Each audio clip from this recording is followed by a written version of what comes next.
पंचायत विभिन्न एरिया रे बहु क्षति होती अन्नपाल ठू आरंभ कर विष्णुपुर बिंधा एपटे साहाड़ा पंचायत बहुत जगार मुझे देखिली खनतड़े पानी भेड़ भितर विभिन्न ग्रामवासी अच्छा एटी आम देखुं 12 नंबर वार्ड रे एटी गोटे वुमेन्स कॉलेज रे थिला बोली किसी लोक थईथान आमर लोकल काउंसिलर टुकु बाबू रखी रंधा खाद्य दि चलती आम कांग्रेस दल तरफ प्रत्येक एरिया को बुली चूड़ा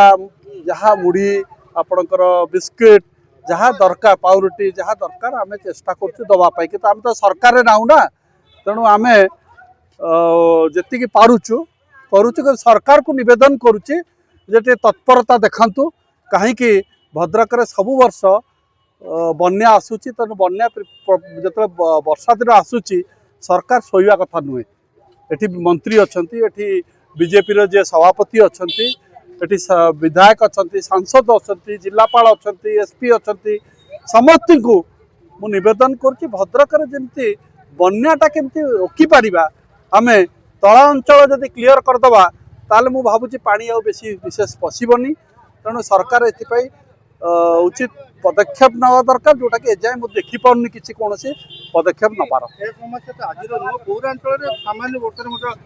पानी जमी प्रति वार्ड प्लान देखो ड्रेनेज डिपार्टमेंट नजर नला कोटी कोटी टका खर्च है किंतु से नजर नला आज जाम हो रही सालंदी आप देखिए दल भर्ती कौन सफा केते टंका होइछि आपण प्रेस वाला मागतु से देवे जे वर्ष जाक केते टंका खर्च करुछथि सेही बाबद रे किंतु कौन से क्लीयरेंस होनी तेणु सरकार को एवं आम दोष नदे सरकार केमती आगू को आसी लोक साहाय्य करू तापर आम दोष दुर्बलता विषय आलोचना करिया।